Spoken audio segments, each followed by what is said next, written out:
Estamos aqui com um pequeno problema, ahm, em transmitir a live no YouTube, mas não vamos atrasar a aula aqui por causa disso. Enquanto estivermos a resolver este problema, a aula vai decorrer e mais tarde teremos a aula toda disponibilizada no YouTube, Minutos de Conhecimento. E, primeiramente, mais uma vez, eu vou dizer, sejam todos bem-vindos a esta grande masterclass.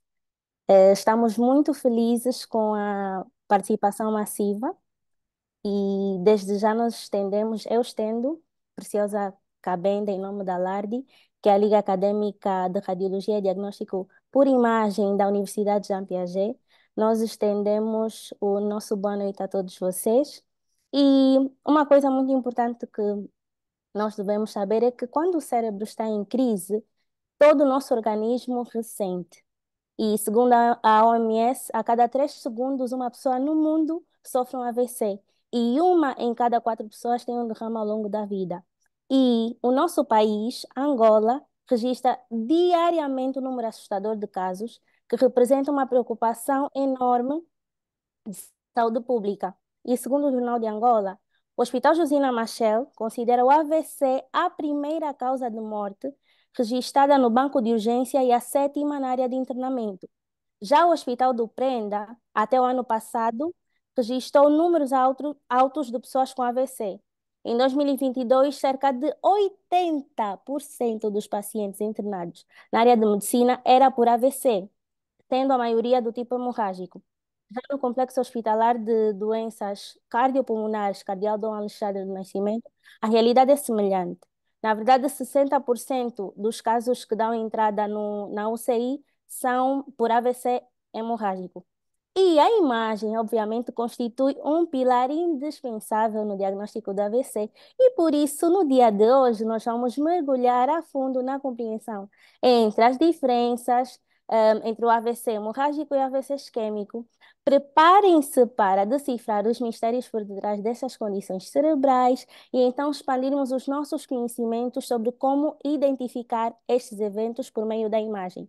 Vamos então juntos começar essa jornada e temos aqui o nosso digníssimo Dr. Celestino, a quem nós muito estimamos e agradecemos mais uma vez por estar aqui. E para quem não sabe, o Dr. Celestino é o nosso preceptor da Liga e nós mais uma vez agradecemos, doutor, pela garra e por ter aceito esse convite e deixamos já a palavra consigo.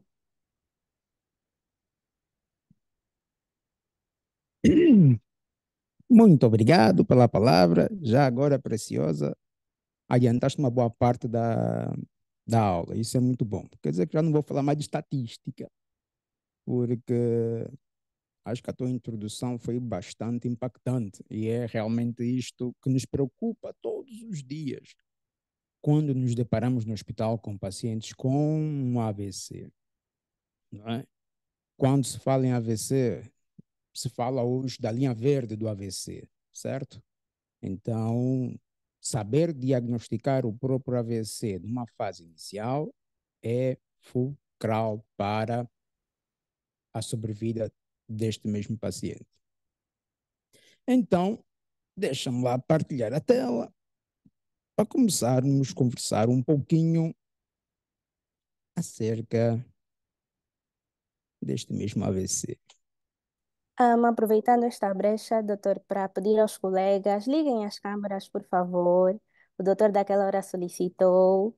E também no final teremos um prêmio. O doutor também ressaltou por mensagem para quem não estava presente. Então liguem as câmaras e a seu tempo nós vamos interagir com o professor, tirar as nossas dúvidas. E também gostaria de ressaltar aqui a presença de alguém que faz parte da Faculdade de Medicina de Lisboa, que é o Amissa. Eu convidei-lhe, ele está aqui presente, então temos mais alguém que, apesar de não estar aqui no nosso país, vai aprender com o nosso doutor, preceptor Celestino Delgado. Pá, isto afinal é internacional. Isto assim já fico a tremer. Mas pronto, vamos dar início aqui à nossa conversa. Chamo isso de conversa, não chamo isso de uma aula, nem de uma grande masterclass. Vamos conversar um pouco sobre o AVC, né? Então, não vou ser muito fastidioso, porque estamos a falar de duas entidades muito complexas, não é? Quer o AVC isquêmico, quer o AVC hemorrágico. E abordar estes mesmos acidentes cerebrais, imagiologicamente falando, é um mar muito grande, porque podemos abordar pela tomografia, pela ressonância e outras técnicas que nos ajudam muito a avaliar os pacientes com AVC, como está com perfusão, a ressonância com perfusão, entre outras coisas. Então, preferi focar nos achados tomográficos do AVC, quer isquêmico, quer hemorrágico. Há uns anos para cá era um pouco difícil termos um equipamento de tomografia nas redes públicas, mas hoje já podemos dar o luxo de ter um TAC praticamente em quase todos os hospitais terciários. E isto exige também, não é, de nós, enquanto profissionais de saúde, de dominarmos o máximo possível, não é, esta mesma técnica para sabermos interpretar, ok? Então, vai ser uma aula bastante direta, sem muitos rodeios, porque aqui temos um principal objetivo. No final da aula, todo mundo vai ter que saber identificar um paciente com AVC isquêmico e em que fase desse AVC isquêmico o paciente está e também facilmente diagnosticar um AVC hemorrágico, tá? Esse é o foco principal e objetivo desta apresentação e desta aula, para que vocês, no vosso plantão, no vosso banco de urgência, às vezes não tem nenhum imagiologista disponível ali, e vocês têm que observar com bastante detalhe uma tomografia para poder chegar a este mesmo diagnóstico. Obviamente que para chegar a este tipo de diagnóstico, primeiramente a clínica é soberana. Começamos mesmo por aí, pela clínica. Pacientes com sinais neurológicos, déficit motor, história de queda súbita ao solo, hipertenso, tudo isto tem que fazer sentido quando os colegas pedirem um exame de imagem, principalmente uma tomografia computadorizada, que é um dos exames de padrão ouro para a detecção destes mesmos eventos nas urgências.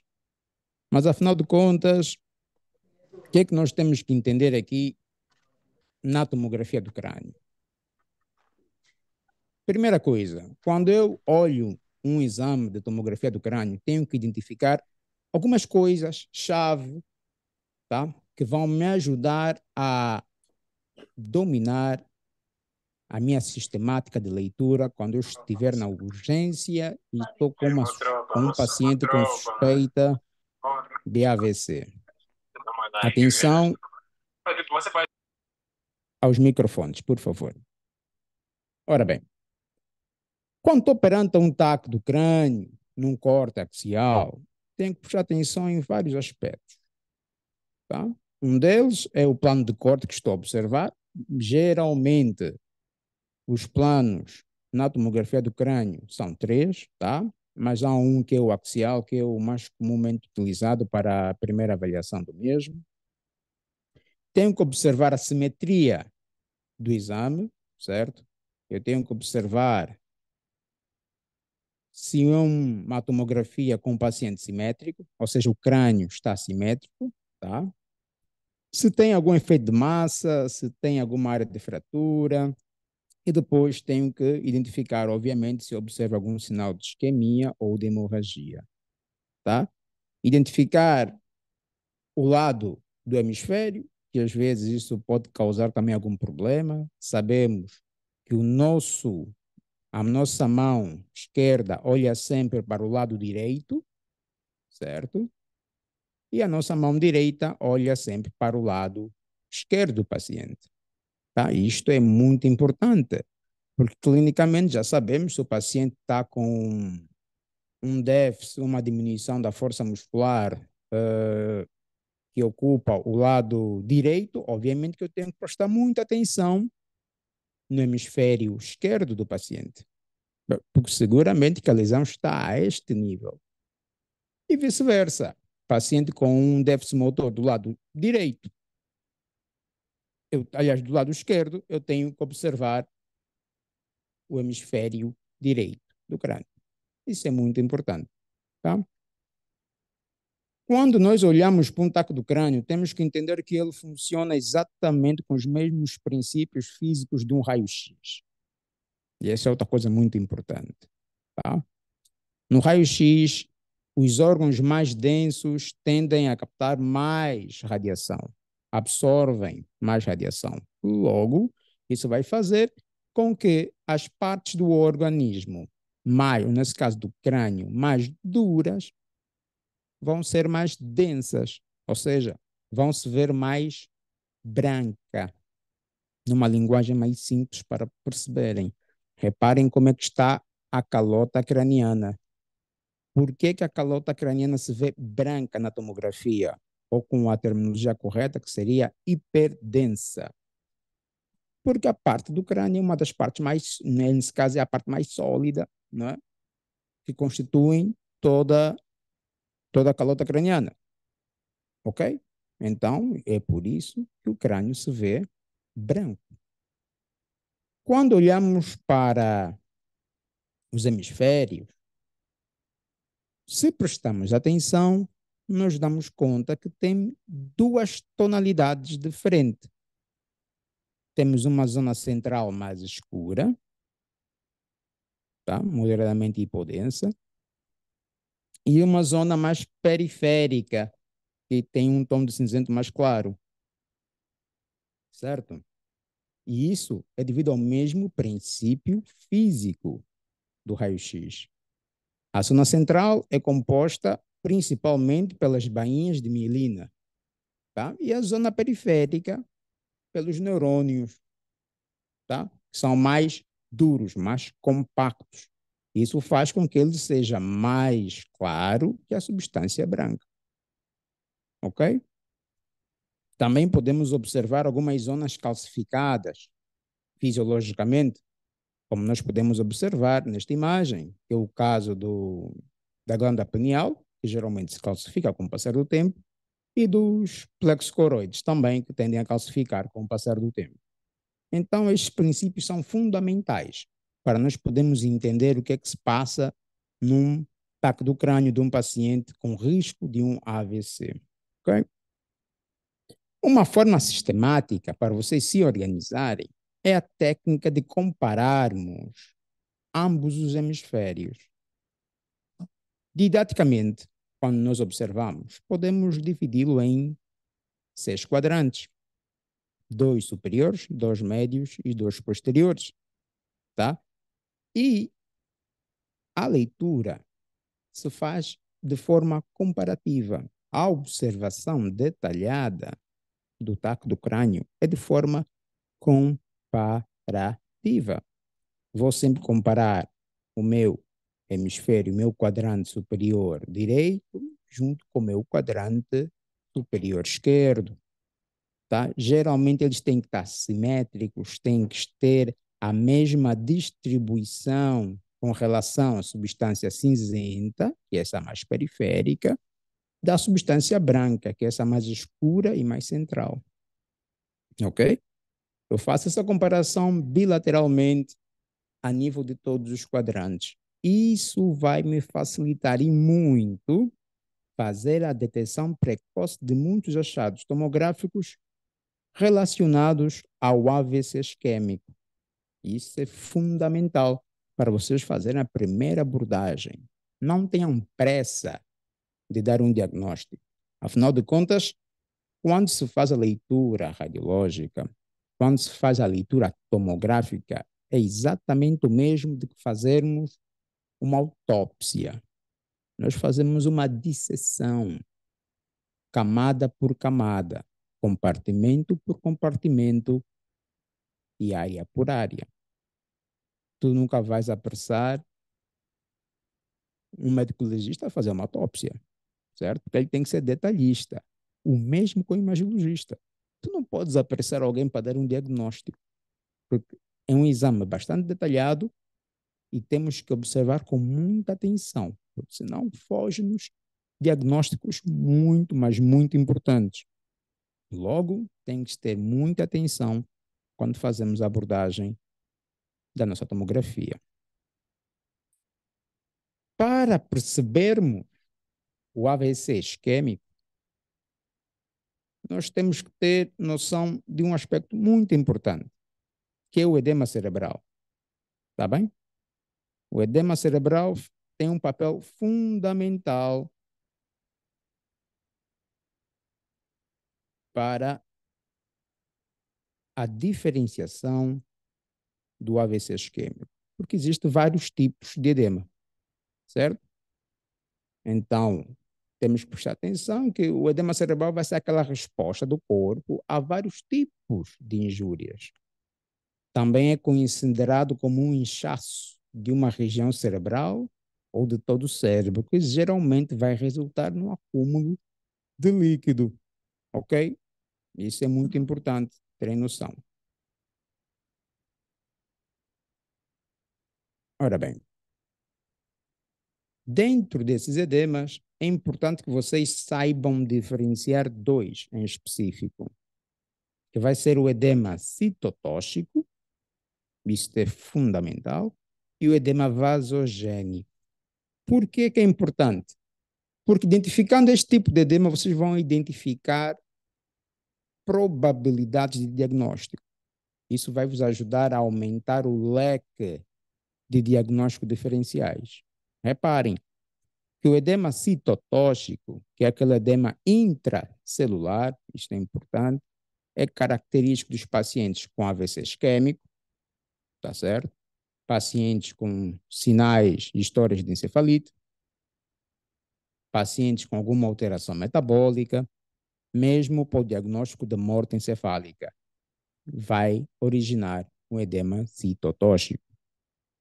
E quando observa um edema vasogênico, geralmente é característico e aparece esse tipo de edema apenas em pacientes com tem algum processo inflamatório, pacientes com alguma neoplasia, pacientes com desmielinização, certo? Doenças desmielinizantes, ou mesmo pacientes com perda da autorregulação cerebral. Podemos encontrar esse tipo de edema vasogênico, que é um edema extracelular, tá? Então, só olhando o edema, já eu vou poder discutir outras opções de diagnóstico. Isso é muito importante, tá? Por que que o edema citotóxico é chamado de edema intracelular? Aí nós temos que cair no velho adágio, né, da fisiologia, a importância do potencial da membrana, certo?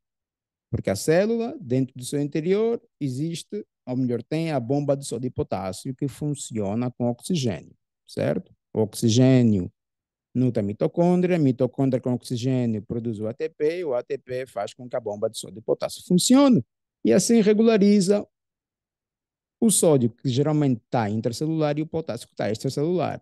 Sai sódio, entra potássio, sai sódio, entra potássio. Por alguma injúria, e quando falamos em AVC isquêmico, estamos a dizer exatamente que há uma zona do cérebro que ficou sem vascularização, ou seja, sem irrigação, certo? Há um stop na artéria, obviamente que deixa de ter oxigênio, certo? Logo, o que vai determinar é a paragem da bomba de sódio e potássio e vai acumular sódio dentro da célula. Em resposta à osmose, ou melhor, por osmose, a água entra para o interior da célula e encharca a célula, provocando o famoso edema intracelular, ou seja, vai provocar o famoso edema citotóxico. Tá? Como diferenciá-lo? Aqui tenho três imagens de três tomografias totalmente diferentes e, obviamente, vocês só de olharem já vão dar conta que as mesmas têm um comportamento diferente. Vamos começar com a primeira, aqui mais à nossa esquerda. Vemos uma tomografia, né? Usando a mesma sistemática, uma tomografia do crânio, corte axial, tá? Na janela parenquimatosa. E se eu dividi-la aqui em 6 quadrantes, aqui no quadrante médio, eu me dou conta logo que há uma diferença muito grande do lado direito com o lado esquerdo, certo? Só de olhar já dou conta que tem algo de diferente. Ora bem, o que é que temos aqui?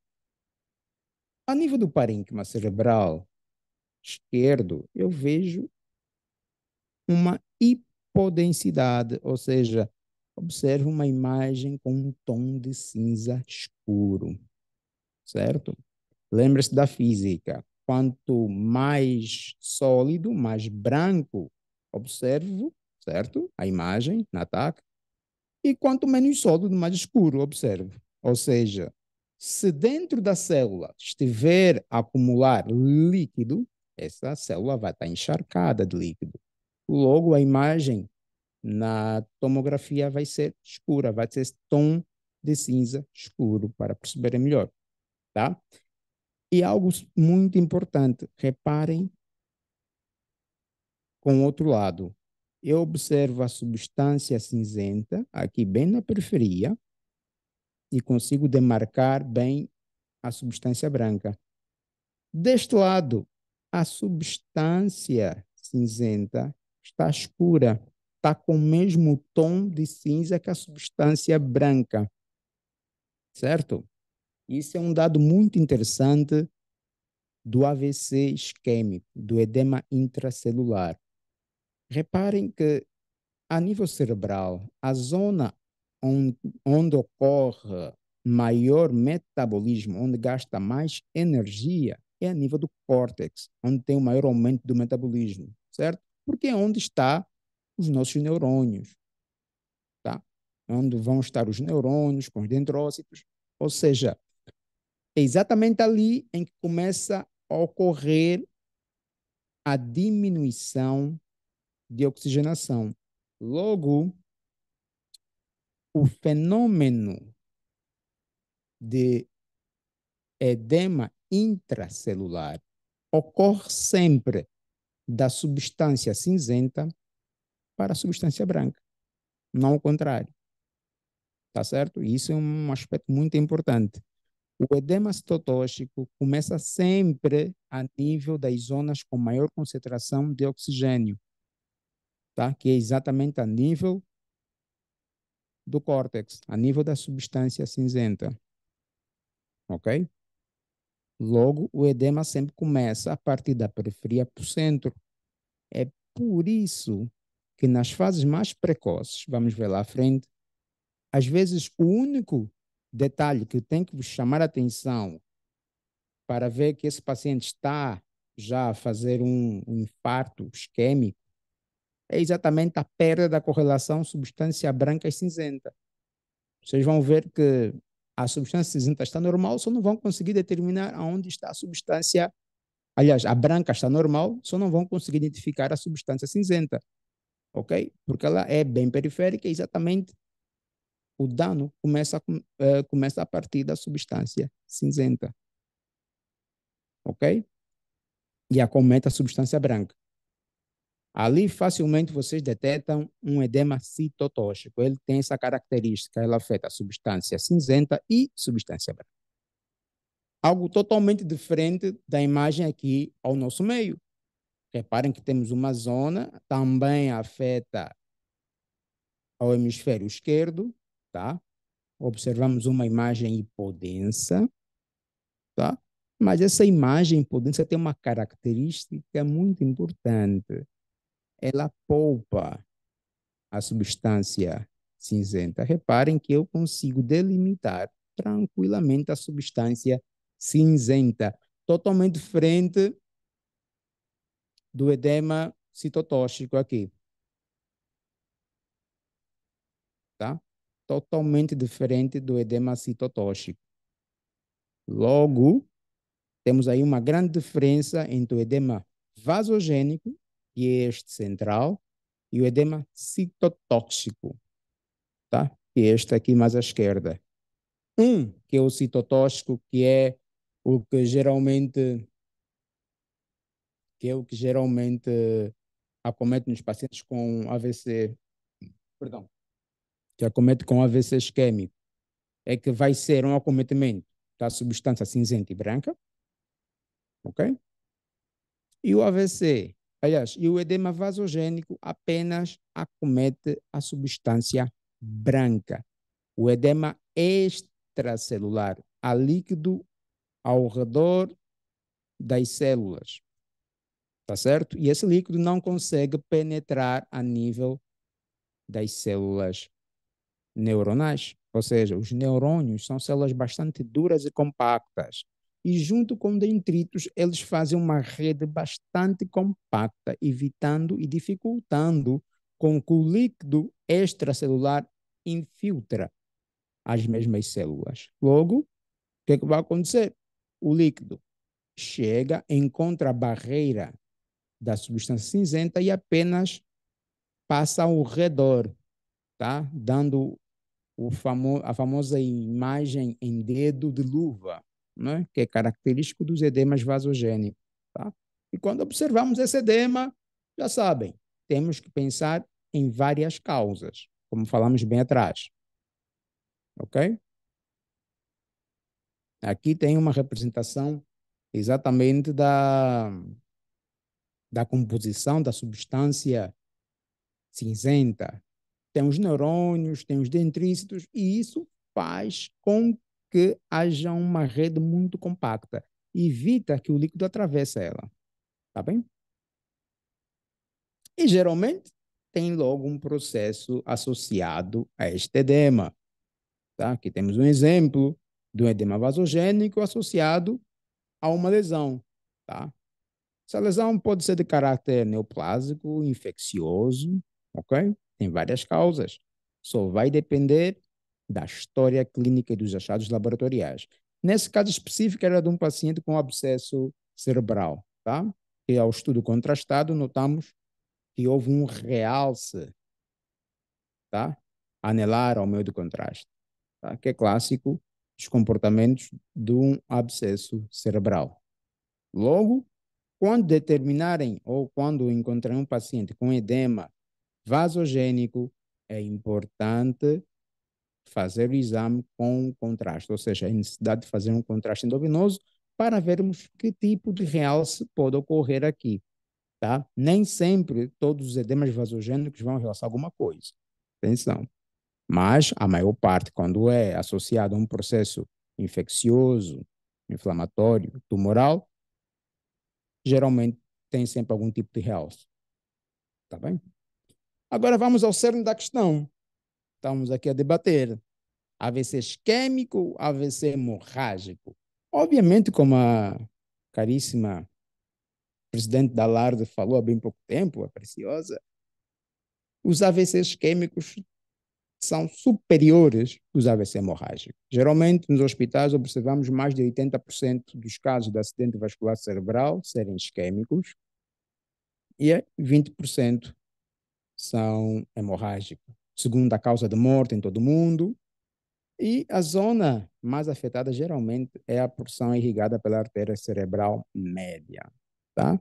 E tem um crescimento exponencial à medida que vamos envelhecendo, mas aí nos ressalta algo muito interessante que nós atualmente estamos a acompanhar nos nossos hospitais e isso nos preocupa muito. Está cada vez mais frequente nós vermos jovens de ter idade, 20 e poucos, 30, aparecerem nos hospitais com o quadro de AVC. E a maior parte, e isso é o mais engraçado, aparece com AVC hemorrágico. Jovens que chegam no hospital em idade de trabalho, já com AVC hemorrágico. Indivíduos praticamente inválidos para o país. Então temos que nos perguntar seriamente o que é que está-se a passar. O bom é que a ciência sempre tem resposta para tudo. E bem mais lá para frente vamos falar acerca disso com mais detalhe. Tá? Primeiro ponto, AVC isquêmico vai ser exatamente a, o stop de fluido sanguíneo numa determinada área do cérebro, levando à isquemia, certo? Já o AVC hemorrágico vai ser exatamente o oposto. Vamos ter a extravasação de sangue a nível cerebral. Ora bem, é de suma importância, e vamos agora entrar propriamente no AVC isquêmico, que nós aprendemos a observar os achados precoces do AVC isquêmico. Isto é fundamental. Por quê? Nas primeiras 6 horas, se nós conseguimos já fazer a detecção dessa mesma patologia, a chance deste cérebro se salvar é muito grande. Se fala que cérebro é tempo. 1 hora mais, 1 hora menos para a administração correta do tratamento faz toda a diferença. Porque é fácil você olhar para um TAC e observar uma mancha, um cinzento escuro. É bastante evidente. Mas ali o dano cerebral já está instalado. Pouca coisa podemos fazer. Agora, se conseguimos detectar atempadamente nas primeiras 6 horas, daí que existe a tal via verde do AVC, quando conseguimos detectar atempadamente e instituirmos o tratamento apropriado, obviamente que a chance de vida, a chance desse cérebro ter menos dano é bastante alta, tá? Então, nas primeiras 6 horas, o que é que podemos encontrar? Uma leve hipodensidade. Atenção, leve hipodensidade a nível da substância branca e cinzenta. Discreto efeito de massa, com alguma simetria de sulcos. Reparem que os nomes são assim bem fininhos. Discreto, leve. Perda da interface entre a substância branca e cinzenta. Vemos o famoso sinal da artéria hiperdensa. Em algumas bibliografias chamam de sinal da corda. E, claro, podemos ver também o edema citotóxico. Um dos aspectos importantes que eu quero que vocês gravem é exatamente estes sinais precoces. Tá? Há bibliografias que dizem sinais do AVC na fase hiperaguda. Tá?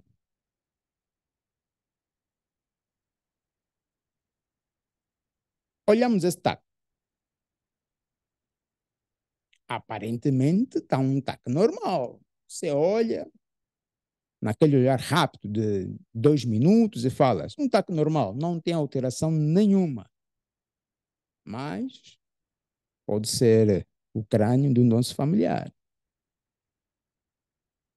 O paciente já apresenta sinais indiretos, certo? Já de um déficit motor. Aí o paciente faz o TAC, o médico no banco de urgência, está apressado, olha rápido, diz, está normal, deve ser um transitório. Pronto, vai para casa. E aí começa o real problema, certo? Porque ele não detectou o achado precoce.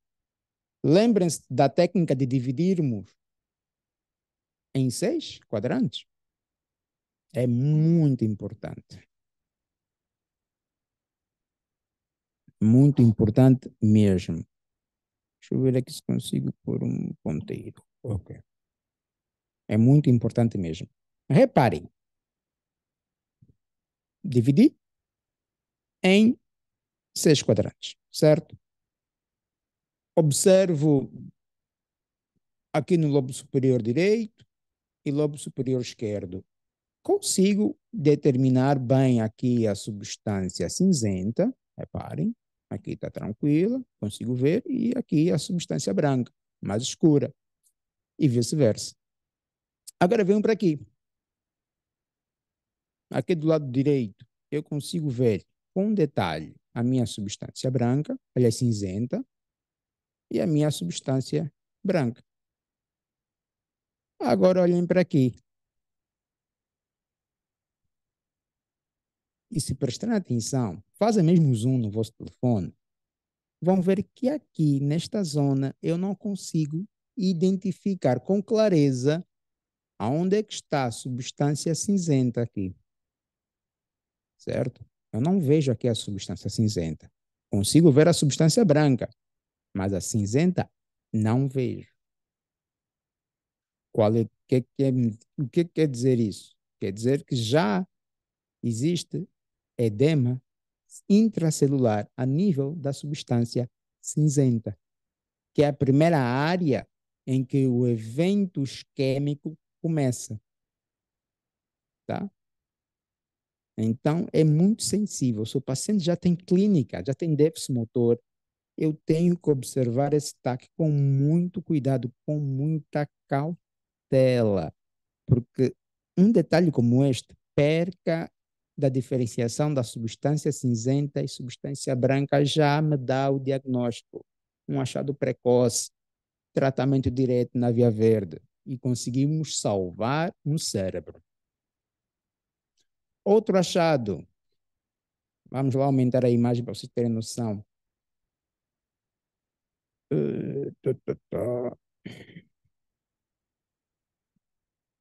Jesus. Um momento só.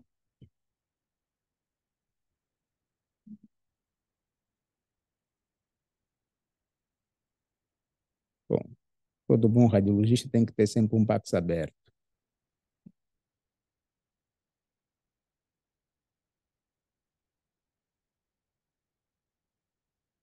Ok, como eu estava a dizer, reparem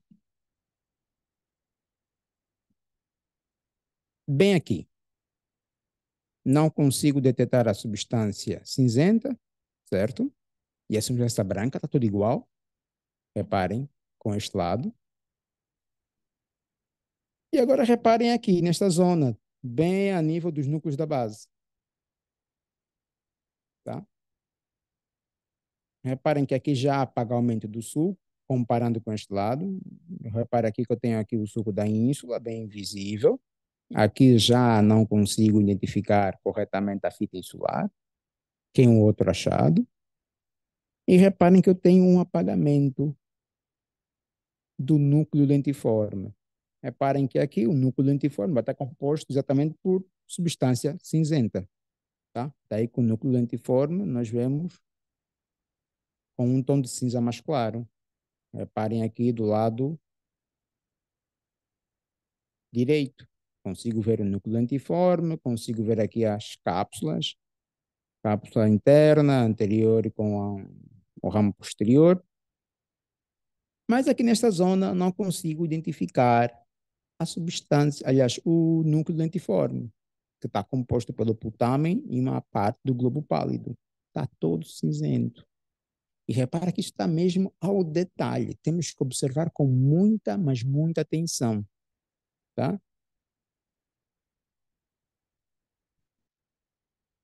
Uma das técnicas que nós, radiologistas, usamos muito é exatamente o facto de nós podermos janelar as imagens.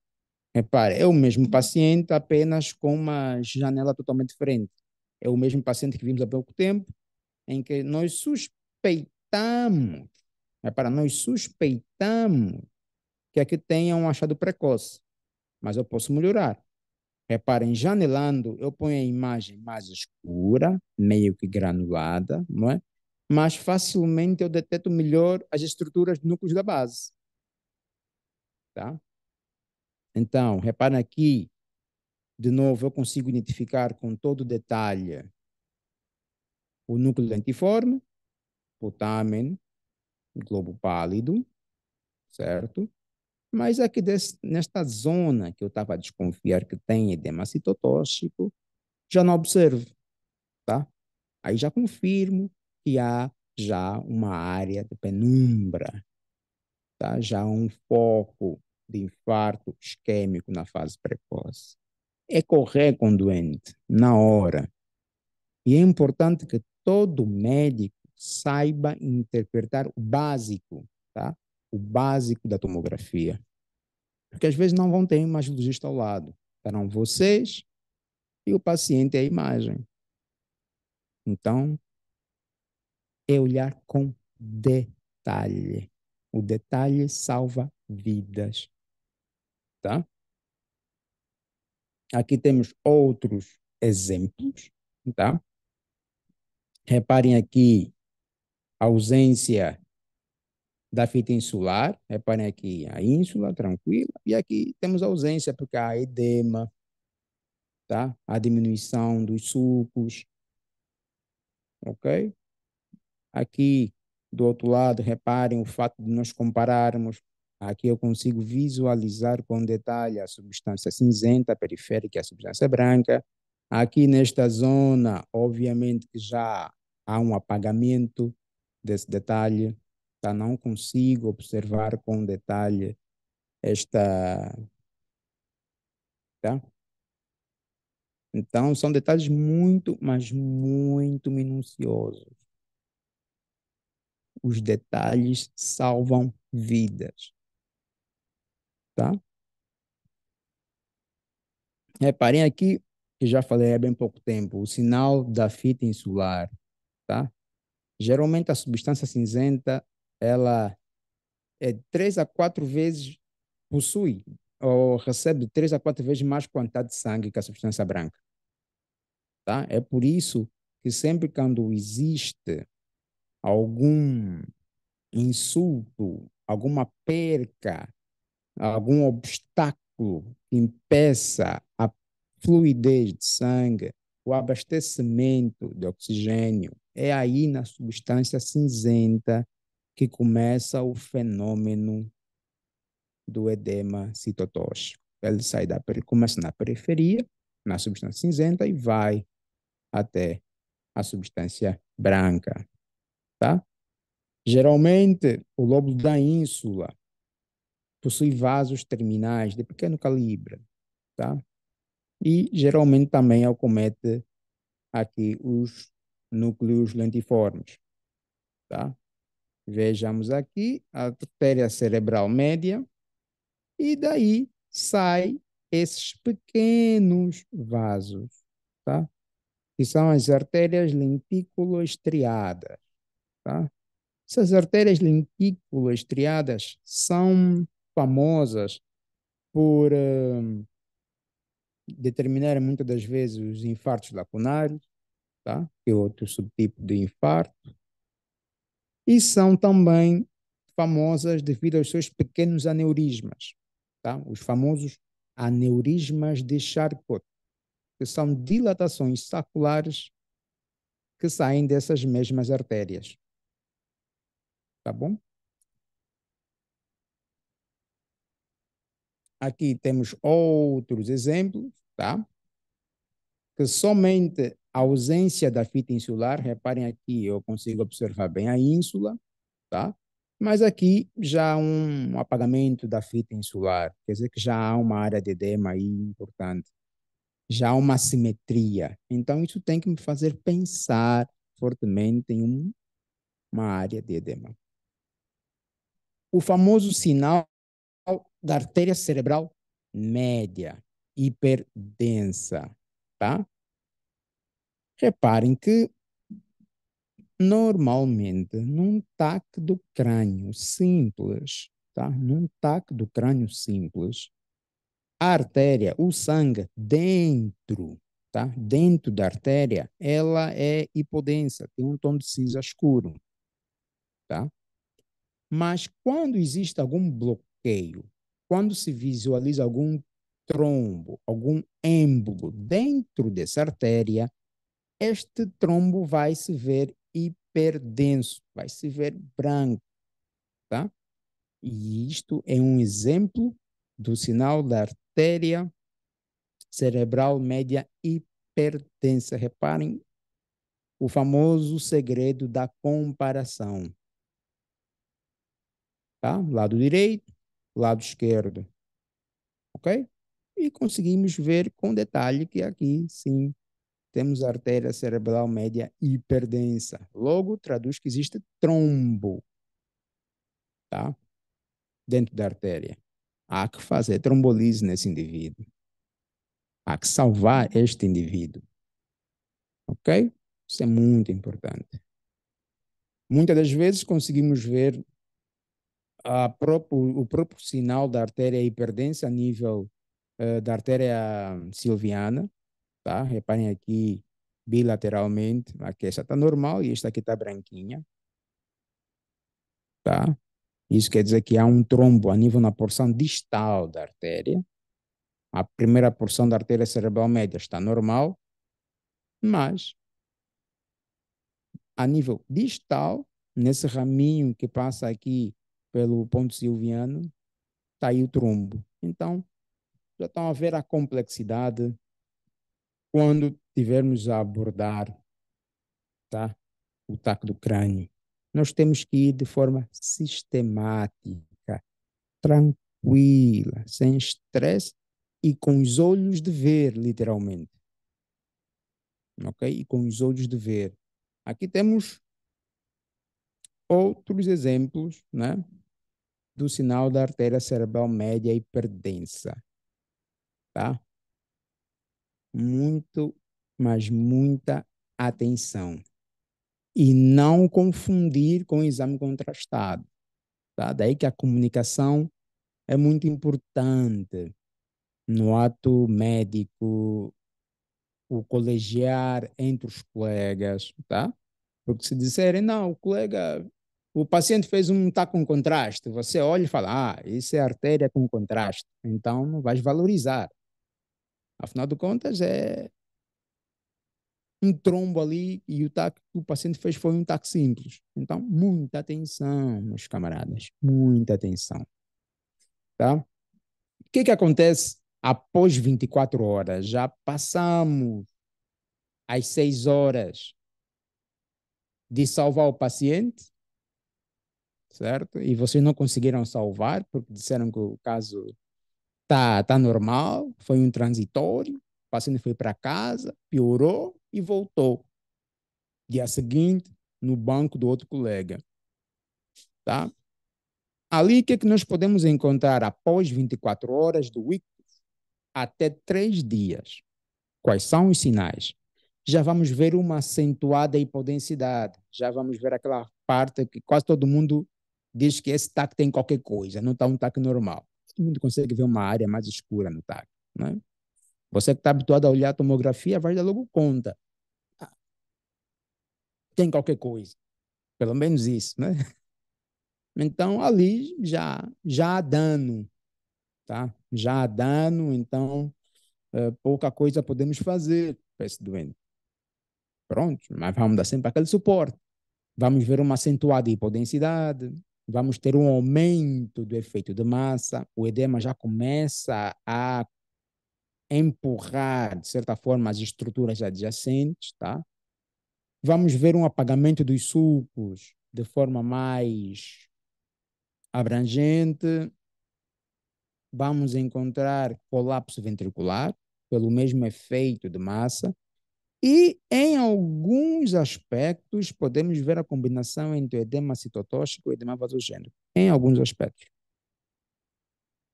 tá?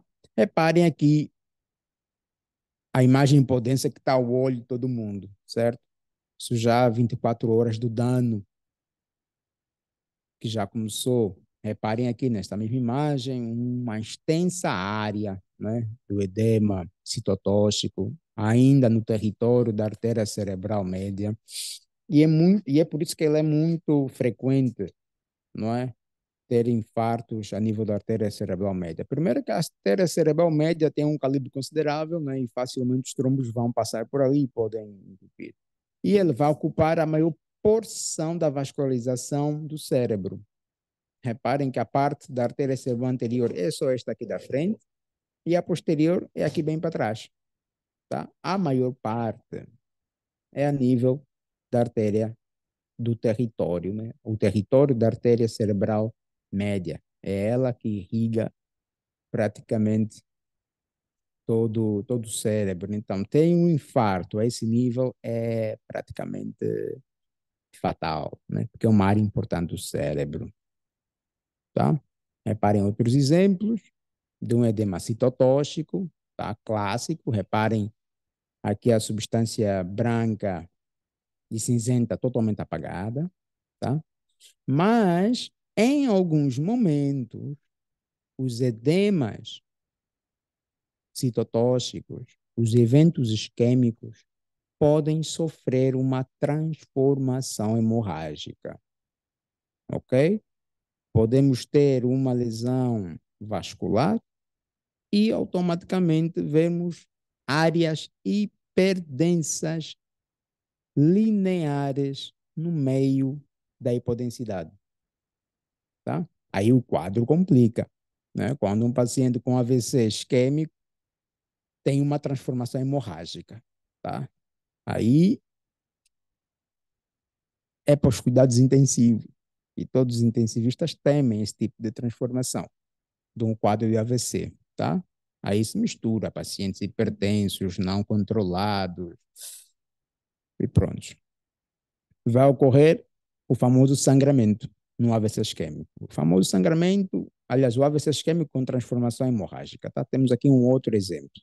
E aí é onde casa um dos grandes pontos da nossa discussão, tá? Daí onde casa o famoso, onde existe a famosa comunhão entre a isquemia e o sangramento. O sangue, quando está dentro da artéria, ela é hipodensa. Mas quando extravasa para fora da artéria, sofre o processo de degradação da hemoglobina, tá? Tem toda aquela cascata da desoxihemoglobina e por aí fora. E aí ela se transforma hiperdensa, ou seja, quando já essa degradação da hemoglobina, ela fica branca na tomografia. Sempre que observarmos sangue fora da artéria, ela vai ficar branca, tá? Então, já começamos a ter a grande diferença aqui entre o AVC hemorrágico e o AVC isquêmico. Isquêmico, hipodenso, certo? Com um tom de cinza escuro. Hemorrágico, hiperdenso, em detrimento da fase em que se encontra, tá? Que vamos falar mais à frente, tá?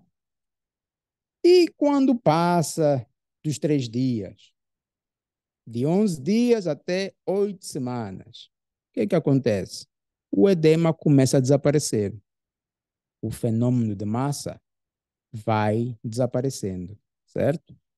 Vai persistir a hipodensidade, certo? Porque a zona lesada vai se transformar numa área de gliose, vai se transformar de uma área de encefalomalácia que vai ser ocupada por líquor. Então, o líquido se vê hipodenso na tomografia, tá? Temos aqui também a invasão das células da microglia. Células da microglia vão absorver o tecido necrótico, certo? Onde houve um infarto, onde houve injúria, tá? E toda a área necrosada vai ser substituída por líquido extracelular e fibras da glia. Ou seja, uma área extensa do cérebro sem nada, tá? Tudo isso porque não se detetou de forma atempada nas primeiras 6 horas. O indivíduo fica sem uma parte do cérebro, tá? Esse é um dos exemplos. Já Reparem que mantém a zona, tá? Mantém aqui a zona do infarto, mas já na fase crônica, praticamente. Já não tem o efeito de massa, reparem que já não está a comprimir o ventrículo, ok? Simplesmente é uma zona do cérebro com líquido extracelular, tá? Reparem, a famosa zona de encefalomalácia, um indivíduo que teve um AVC isquêmico, levou a necrose, e vocês podem ter uma noção como é que fica o cérebro, certo? Literalmente totalmente destruído e ocupado apenas por líquido, ok? Isto é muito importante. Podíamos evitar isto. Temos vários aspectos. Um, paciente demora para ir para o hospital, aí pouca coisa podemos fazer, né? Porque ele chega já com o quadro arrastado de uma semana, né? De 3 dias. Os pacientes ainda ficaram, ainda tentaram fazer tratamento tradicional e tudo mais. Ali, quando chega no hospital, pronto, não tem como você fazer alguma coisa. Então, a chave é fazermos algo exatamente no início, em que você detecta exatamente, em que você detecta o AVC na fase precoce. Aí você se sente mesmo um super-homem, tá entendendo? Observei, diagnostiquei e salvei a vida. E isso faz toda a diferença, tá? E temos também os famosos infartos lacunares, que vão ser aquelas áreas de infarto exatamente que vão ficar bem aqui, a nível do núcleo da base, tá? Que são aquelas áreas que são irrigadas pelas artérias lentículas striadas, que vão ser sempre áreas menores de 1 centímetro, por norma, tá? Que vai dar essa hipodensidade pequena, tá? Geralmente são assintomáticas, tá? Tirando um outro caso que o paciente chega com que o paciente chega com algum déficit, mas geralmente são assintomáticos e a detecção delas às vezes é o azar, né? O paciente, como eu falei, quando faz o TAC, a gente detecta que ele já teve os infartos deles aqui lacunares. Ok?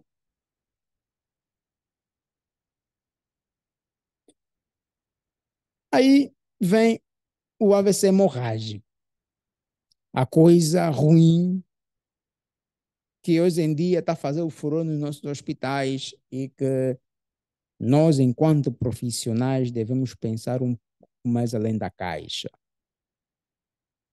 tá? O AVC hemorrágico, geralmente, na fase aguda, não é?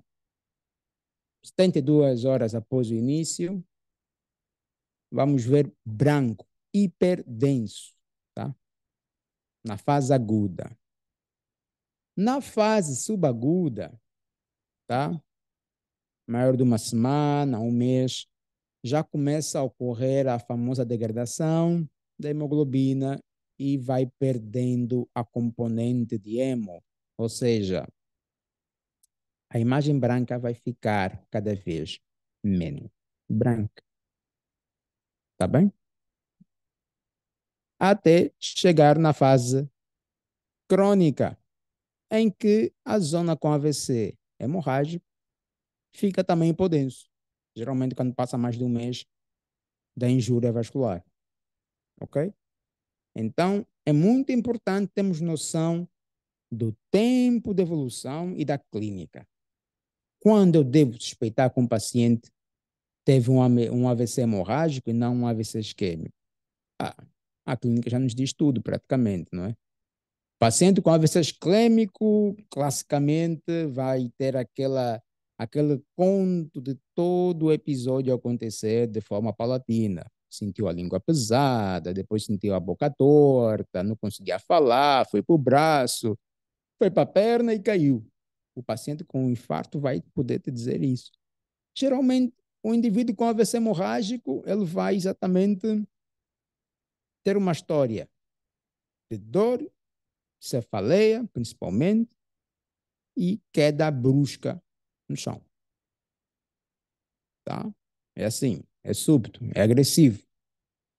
Com base nisso, já podemos pensar. Então, é importante saber quando é que teve esse episódio, tá? Para podermos enquadrar naquilo que nós esperamos observar no TAC. Se o evento foi a menos de 72 horas, eu penso que ainda vou ver algo branco. Se foi há uma semana ou um mês, já não vou ver uma imagem tão branca assim, vai ser ligeiramente com um tom de cinza. Se for mais de um mês, obviamente que já passou a área de degeneração e automaticamente, perdão, e automaticamente já não vou ver essa imagem branca, vou ver essa imagem com um tom de cinza escuro, ok? Ok, tá?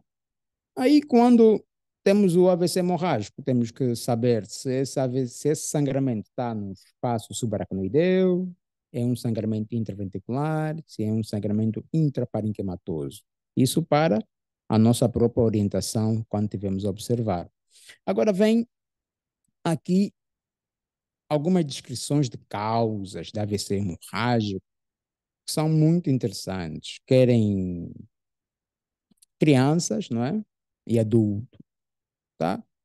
Geralmente nos adultos, a causa mais comum vai ser a malformação vascular e, atenção aqui, o abuso de drogas em adultos jovens, tá?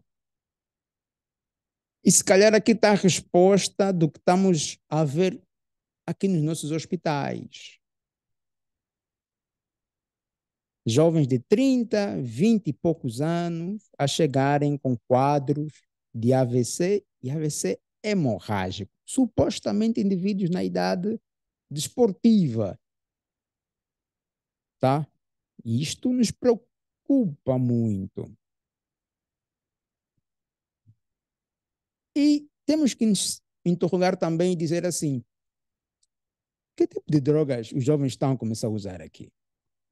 Será que é como nos anos 80, que o jovem que mais se drogava só fumava liamba? Que tipo de droga está a circular no nosso mercado? Que tipo de drogas os nossos jovens estão a começar a usar? Dentro destas substâncias ilícitas, se observarmos nos jornais, para além do consumo exagerado de álcool, vamos ver que cada vez mais está-se a apreender jovens traficantes de cocaína, tá? E a cocaína é uma das substâncias que leva a que pacientes começam a desenvolver algum tipo de vasculite cerebral, tá? Vasculite leva a hemorragias. E onde é que vai sangrar? Principalmente nas artérias de menor calibre. Daí que é muito frequente vermos jovens agora com AVCs hemorrágicos a nível do núcleo da base, núcleo lenticular. É a zona favorita, pelo menos dos casos que eu observo de tomografia de jovens com AVC hemorrágico, núcleos da base é a zona favorita para aparecimento dessas mesmas lesões, tá? Porque em adultos de meia idade, já idosos, é comum a hipertensão, pacientes com angiopatia amiloide, pacientes com tumores. Aí é o esperado, né? Mas em jovens de 30 anos, o ideal seria fazermos uma investigação, né? Todo paciente com AVC hemorrágico na faixa dos 25, 35 anos, seria muito bom fazermos teste, né? Para ver que droga está a passar aí nesses indivíduos. E acredito que se assim o fizermos, vamos detectar e vamos abrir já um precedente de saúde pública, né? Os jovens estão mesmo a se drogar muito. E não é novidade para nós que nas discotecas, nos ambientes, circula muita, mas muita droga ilícita. Cocaína, crack. Então, meus amigos, há que espalhar essa informação, porque isso já é um problema que estamos a ver diariamente e dói-nos.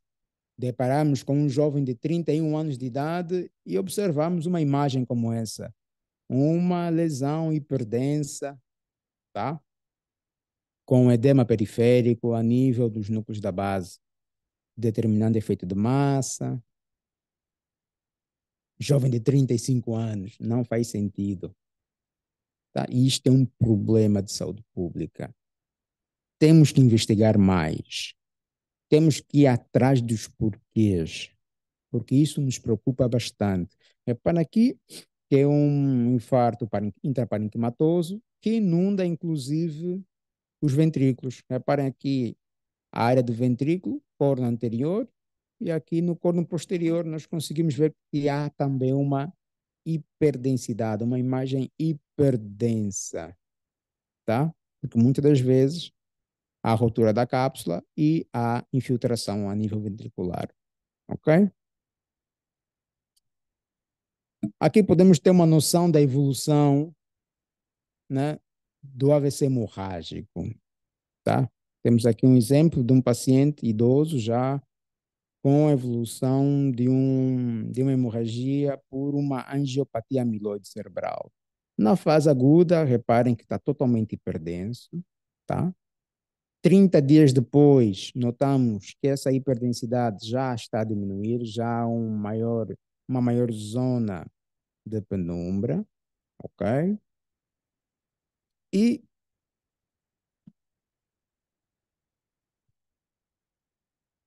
90 dias depois, está totalmente hipodenso, certo?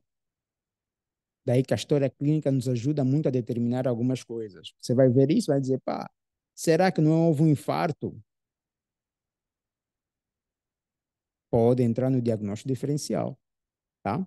Obviamente que nós temos em imagem algumas ferramentas que vão nos ajudar muito a fazer essa diferenciação, principalmente se tivermos disponíveis equipamentos de ressonância magnética, tá? Que nos ajudam muito para a detecção precoce de várias patologias. O AVC, nas primeiras 3 horas, o AVC isquêmico, facilmente nós conseguimos detectar com uma ressonância, tá? Usando a ponderação TWI, que é a famosa difusão, nós facilmente conseguimos ter acesso. Mas não é um exame tão barato, começa por aí, e também é um exame que demora por aí 30, 45 minutos. E nós já falamos que AVC é tempo, tá? Então, quanto menos tempo eu gastar com esse indivíduo a tentar estudar o que é que se passa, melhor. Logo, o TAC que eu consigo fazer em 2 minutos já posso me dar essa informação, que já é uma zona ali, não é? De infarto. Então, já consigo instituir o exame, tá?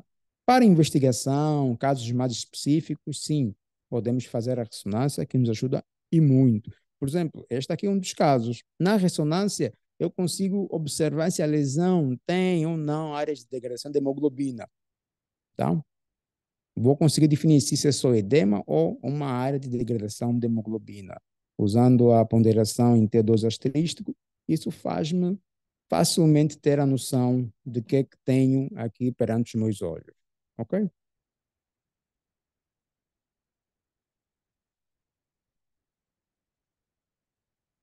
Seguindo. Aqui temos outro modelo de evolução do paciente com AVC hemorrágico, tá? À medida que o tempo vai passando, tá? Ela vai diminuindo, vai perdendo o seu potencial de hemo, tá? Na fase aguda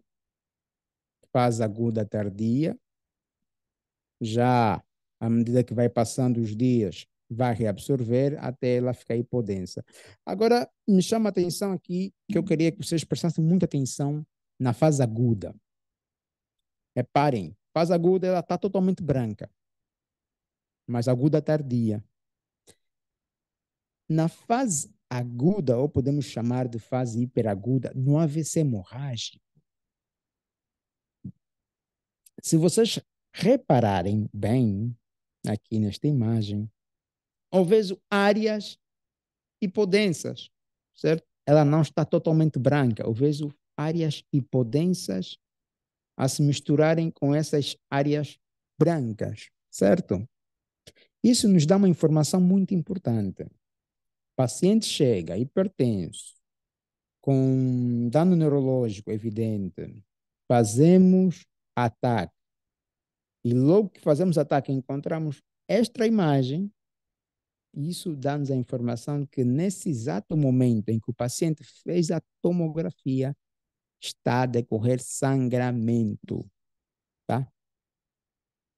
Isso é muito importante. Quer dizer que está a sangrar, porque tão logo o sangue sai da artéria para fora, ele não fica logo branco, tá? Ele vai ter que entrar em degradação para ficar com essa visualização na fase aguda tardia, tá? Então, isso é um aspecto importantíssimo para o clínico. Fez o TAC, notou que a imagem hiperdensa está meio que heterogênea, com áreas hipodensas, quer dizer que esse indivíduo está a sangrar nesse exato momento. Controle absoluto. Os níveis tensionais desse indivíduo têm que baixar o mais rápido possível. Tá?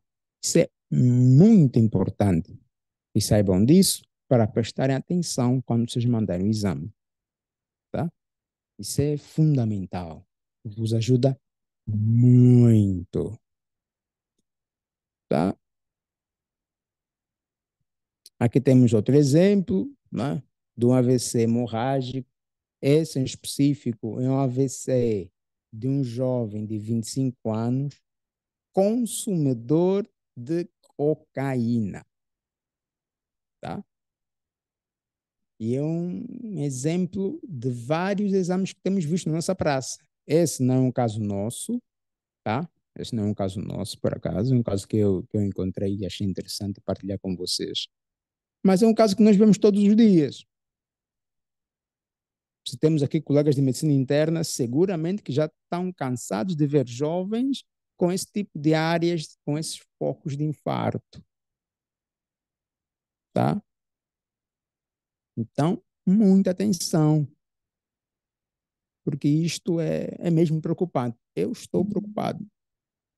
Eu até sempre brinco com os colegas se já fizeram um teste de doping em alguns pacientes, mas são testes geralmente caros, mas acho que justificando essa necessidade, literalmente. Todo paciente com AVC hemorrágico, vamos fazer um teste de doping aí que acredito que vamos ter resultados muito interessantes.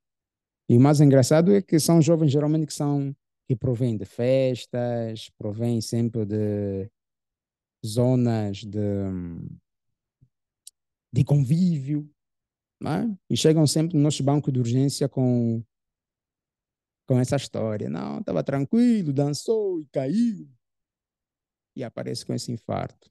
As vasculites estão numa das causas, tá? Mas também, volto a dizer, infartos, aliás, acidentes hemorrágicos nessa zona, imaginemos, nem tudo é droga, como é óbvio, né? Temos sempre que pensar um pouco mais além, tá? Mas outras causas para esse tipo de infartos aqui, bem no núcleo da base, exatamente por ruptura, tá? De aneurismas, tá? Das artérias lentículo-estriadas que falei há bem pouco tempo, tá? Os famosos aneurismas de Charcot. Reparem aqui um exemplo. Temos aqui a artéria cerebral média, não é? Artéria cerebral média, aqui tranquilo. E temos aqui as artérias lentículo-estriadas. Geralmente, pacientes hipertensos, tá? Pacientes com hipertensão, com o passar do tempo, hipertensão maltratada, que só toma o comprimido de vez em quando lhe apetece ou quando só tem dor de cabeça, com o passar do tempo vai desenvolver esta dilatação, essa saculação a nível dessas pequenas artérias, tá? E quando rompem, também pode nos originar estes, estas zonas de hemorragia. tá? Os famosos aneurismas de Charcot. Muito importante isso, tá?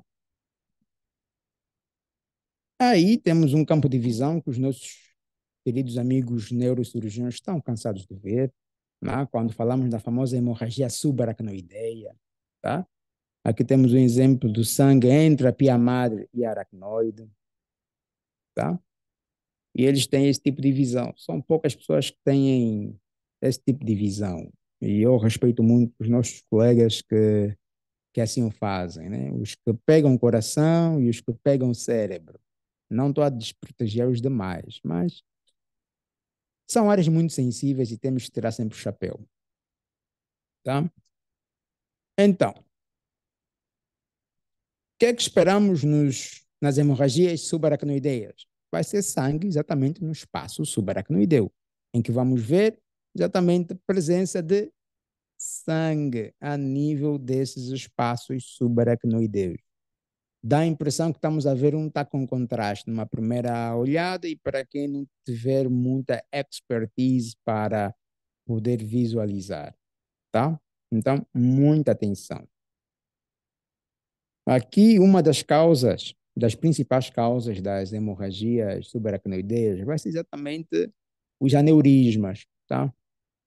Os aneurismas a nível das artérias dos ramos da cerebral média, como podemos ver aqui, são uma das causas muito comuns de pacientes com hemorragias subaracnoideias. Daí que é sempre importante, após detectarmos um aneurisma subaracnoideu, aliás, melhor, uma hemorragia subaracnoideia, é importante que façamos um estudo imagiológico, né, uma angiotomografia cerebral para detectarmos aonde é que está onde que saiu esse sangramento, onde está esse provável aneurisma, como podemos identificar bem aqui.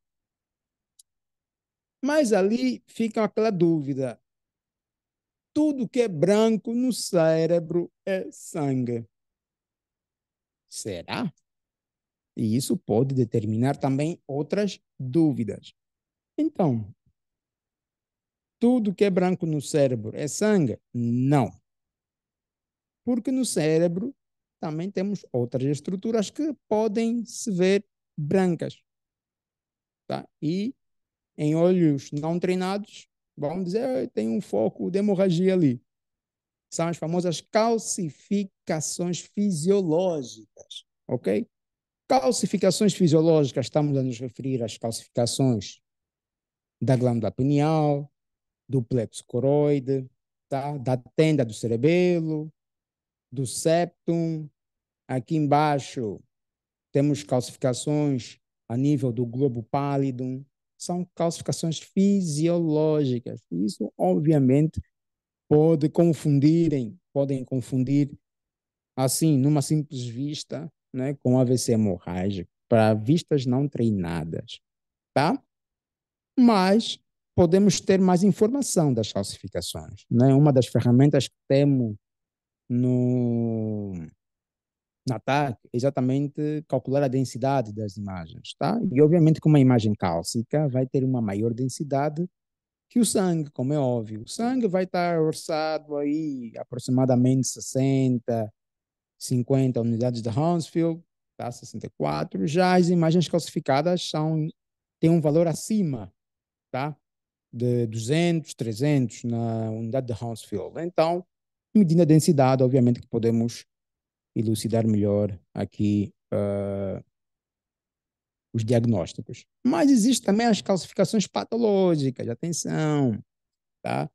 Existem as famosas calcificações patológicas que também não vamos confundi-las com focos de hemorragia, ok? Temos aqui um exemplo de um paciente com uma esclerose tuberosa, né? Um TAC simples, em que conseguimos ver calcificações aqui bem na periferia da parede dos ventrículos, tá? Um paciente com síndrome de Sturge-Weber, com calcificações girais, a nível bem periférico aqui, e pacientes com tuberculomas, pacientes Achados de neurocisticercose na fase calcificada, né, bem lá no fim, também podemos observar muito, e temos observado em vários pacientes aqui, podem entrar neste limbo, tá? Neste limbo de, de patologias. Epa, doutor Aguinaldo está aqui, bem que eu estava a falar dos neurocirurgiões. Esse é um dos indivíduos que gosta de abrir e pegar as mãos. O cérebro nas mãos é outra coisa, mas pronto, são nossos heróis. Eu diagnostico e eles abrem. É uma maravilha. Bom, falar de hemorragia, falar da AVC isquêmico, é um tema bastante fastidioso, tá? Podíamos ficar aqui o dia inteiro só falando de todas as classificações dos aneurismas, classificação das hemorragias, a classificação de Fisher, mas esse não é o meu foco para convosco. O meu ideal é que hoje vocês consigam dizer: esse indivíduo tem um AVC na fase precoce, tem um sinal X, tá? Esse indivíduo tem um AVC hemorrágico na fase Y. E claro, abrirem a vossa mente para as possíveis e impossíveis diagnósticos diferenciais, porque isto aqui é a arma de todo pioneiro.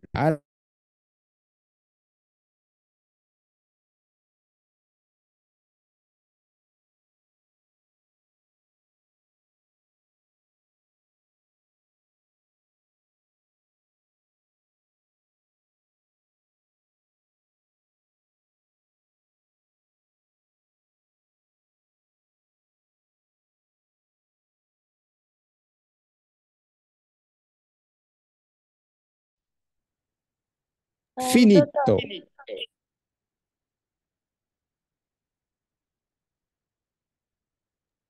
sim, doutor, aqui tinha partido que acho que foi a minha internet, sabe?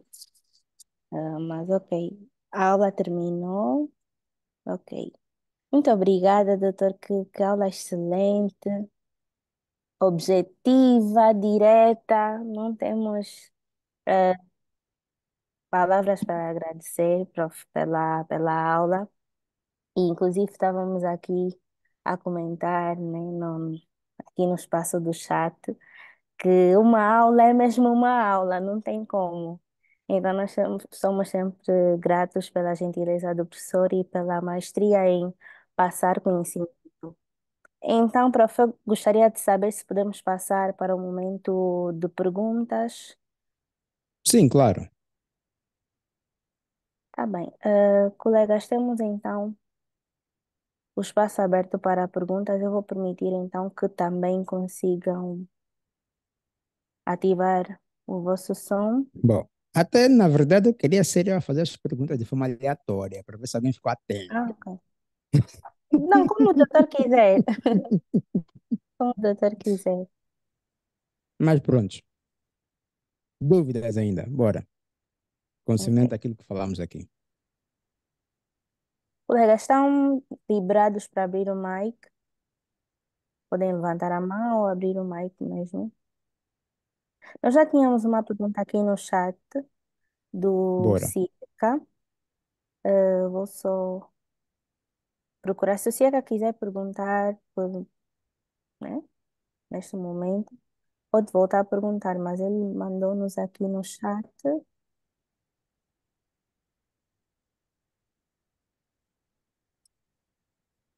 Pronto, não encontro a do Cica, mas tem uma pergunta do filho do Hipócrates, que diz: quanto tempo podemos recuperar a zona de penumbra na fase aguda? Bom, estamos a falar do AVC isquêmico, certo? Tudo vai depender de que técnica o hospital está capacitado para fazer a famosa trombolise, tá? Daí que eu disse que são temas muito largos. Para o tratamento de pacientes na fase precoce, na fase hiperaguda, existe uma escala que é a escala de Haspect, tá? Essa escala vai te desenhar as zonas irrigadas pela artéria cerebral média, em 10 zonas, tá? Caso as zonas de infarto, tá? Caso as zonas que estão afetadas, vamos supor que são 10 zonas, certo? Se for afetada apenas uma zona, né, vai ter uma escala de aspecto de 9. Geralmente esse tipo de pacientes está,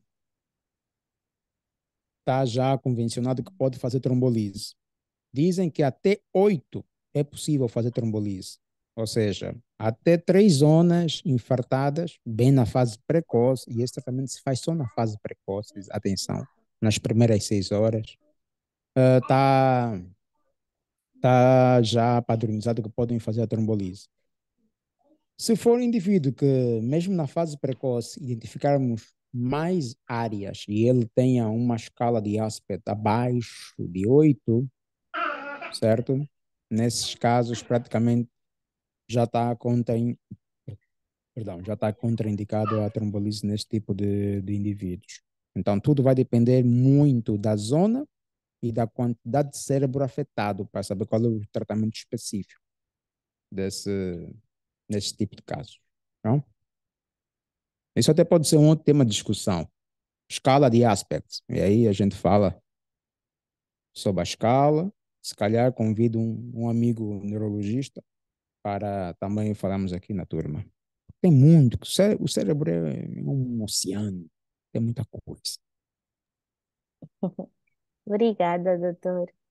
Ah, tem a pergunta aqui do Cieca. Será a bilateralidade da artéria hiperdensa?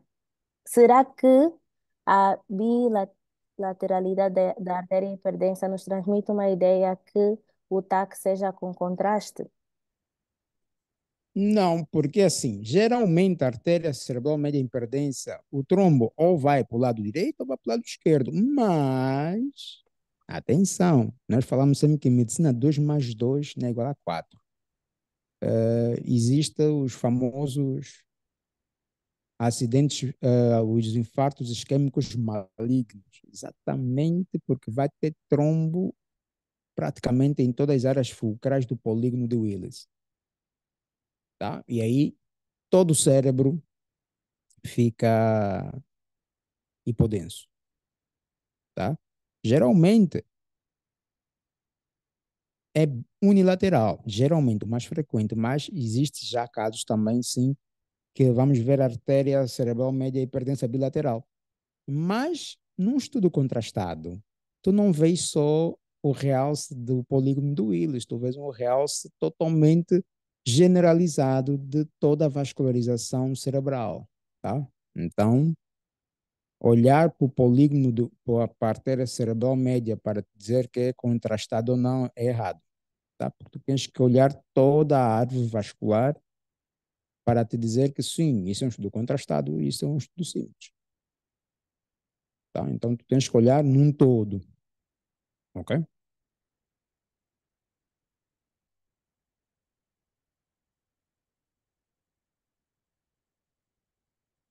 Uh, Ah, desculpa já. ah, Falei obrigada, prof. Colegas, podem mesmo abrir o mic para perguntar à colega Andreia. Sentisse à vontade, porque pode senão, porque a senão vou colega começar a Silene. perguntar agora. Sim, abram Preciosa, mesmo. boa noite. Boa noite, doutora Luzia. Doutor Celestino, como está? É muito digníssima doutora Luzia Guimba Rodrigues, como está? Muito feliz quando a gente vê os nossos companheiros a brilharem. É sempre um motivo de alegria. Foi uma excelente aula. Eu fiz os possíveis de assisti-la do princípio até o fim, porque, não obstante sermos especialistas, eu acho que é sempre bom dar uma pincelada nos nossos conhecimentos e atualizar. Há coisas que às vezes ficam esquecidas. Vi ali uma pergunta em relação aos sinais e sintomas, ou seja, como poderiam diferenciar o AVC isquêmico do hemorrágico? Não sei se estou Se estou certa, Preciosa. Sim, prof. Pois. Portanto, clinicamente, eu creio que é fácil de distinguir, fácil para quem tem um pouco mais de experiência, digo, né? Porque o AVC hemorrágico quase sempre é súbito. E o AVC isquêmico, se for trombótico, geralmente é insidioso. Geralmente ele é insidioso e diz a literatura que literalmente o paciente assiste. Diz literalmente que o paciente assiste o quadro, então é um paciente que vai chegar à urgência e vai dizer, porque a literatura descreve inclusive que o AVC isquêmico normalmente ocorre ou seja, as pessoas descobrem ao despertar pela manhã. Não é muito o que se vê aqui na nossa Angola, Luanda, enfim, aqui acontece de forma bem estranha quase tudo, mas pronto. E então o paciente refere que, olha, ao acordar senti que tinha a perna pesada e a mão do mesmo hemicorpo também pesado e, portanto, quando vai para o hospital pode até não ter níveis elevados de pressão, mas quando a gente detecta que tem uma hemiplegia, uma hemiparesia, vai fazer a tomografia e resulta num AVC isquêmico. Às vezes, com aquilo que o doutor Celestino explicou muito bem, com aqueles sinais todos precoces, né, que se vê no início de um AVC isquêmico. Então, dá para suspeitar clinicamente, mesmo que a gente não tenha ou não trabalhe num lugar onde exista a imagiologia, que trata-se de um AVC isquêmico. Lógico, tá. Medicina é baseada em evidência e precisamos sempre corroborar com a tomografia. Do contrário, seria um AVC isquêmico do tipo embólico. O embólico também ocorre de forma súbita. Mas o que está descrito? Que é preciso sempre ter um antecedente que provoque êmbolos, que faça com que os êmbolos vão, então, para o cérebro, como são os pacientes com doenças cardíacas. Um exemplo muito clássico são aqueles pacientes que sofrem de arritmia, das quais a mais frequente é a fibrilação auricular. E então, um elevado grau de suspeição seria com base numa boa anamnese, num bom exame físico. Ora, foi súbito, tem uma hemiplegia, sim. Então, o que é que eu faço? Faço um bom exame físico do ponto de vista cardiovascular e neurológico. Auscultatoriamente, se o paciente tiver arrítmico, já me faz suspeitar que provavelmente seja um embólico. Se tivermos o hábito de auscultar as carótidas e detectarmos eventualmente algum sopro, podemos pensar que se trata eventualmente do AVC arterioembólico, por exemplo. Então é necessário, o Celestino é o rei disso, fazer um ecodoppler carotídeo. Tá vendo? Esse faz diagnóstico diferencial do hemorrágico, que ambos ocorrem de forma súbita. O hemorrágico é um paciente que está a andar, está a trabalhar, está a fazer qualquer coisa e de repente tem uma queda brusca, não é? Chega quase sempre com valores elevados de pressão arterial e quando você vai fazer o exame físico tem uma hemiplegia ou tem uma monoparese, alguma coisa do ponto de vista neurológico e quando vai se fazer a tomografia é um daqueles AVCs brutais que estamos habituados a ver. E então esse é o contributo que eu queria dar, né, para ajudar um pouquinho da clínica, o doutor Celestino. Tudo de bom, gostei imenso de ter assistido e obrigada. Muito obrigada, prof, pelo contributo. Muito obrigada Obrigado mesmo. nós. Sim, senhora. Muito obrigada, Tá? O professora. famoso casamento entre a imagem e a clínica, não tem como. Verdade, prof. Tem que saber clínica. É verdade, sim. Senão vamos ser fotógrafos. Doutora Luzia, muito obrigado, mãe. Mãe Sim. grande. Professor, nós temos aqui no chat mais perguntas, mas agora quero saber da parte do professor se continua a ler as perguntas ou se o professor quer fazer a dinâmica que tinha proposto. Bah, pode dar mais uma pergunta. Ok. Acho que está ter retorno aqui. Ok. Acho que ouvi Tem uma uma pergunta. aqui Sim, de professor. um colega que achei interessante. Ele pergunta se há a possibilidade de drenarmos um paciente com um AVC isquêmico. Se há a possibilidade de drenar um edema. Tá? A resposta é que não. Tá? Porque o edema é exatamente intracelular. Ele não se comporta como um acidente vascular. Tá? Nos AVCs hemorrágicos, sim, há essa possibilidade e os neuros fazem muito isso. Quando o volume é muito grande e está fazendo um efeito de massa importante, não é? Eles vão para o bloco e drenam esse hematoma, drenam essa coleção. Mas o mesmo não é possível no AVC isquêmico. Estamos a falar de edema intracelular. Você não tem como chegar e tirar o líquido intracelular, tá? A não ser por mecanismos fisiopatológicos como tal. Conseguiste identificar o trombo, o obstáculo, precocemente, atenção, a nível precoce, tratas, fazes a trombolise, consegues retirar o trombo, e aí aquela zona de penumbra começa a ter oxigenação, a bomba de sódio e potássio já começa a funcionar, então começa a liberar o sódio, e aí as coisas vão voltando ao normal. Mas isso só é possível no início da instalação do quadro, ok? Só, somente só. Acredito que tem mais uma pergunta. Sim, tem uma pergunta da Suzette, professor. Sim, qual é? Ela pergunta se diante de um AVC isquêmico, há algum sinal que nos diga que há chances de haver uma transformação hemorrágica? Bom, infelizmente não. Clinicamente sim, tá?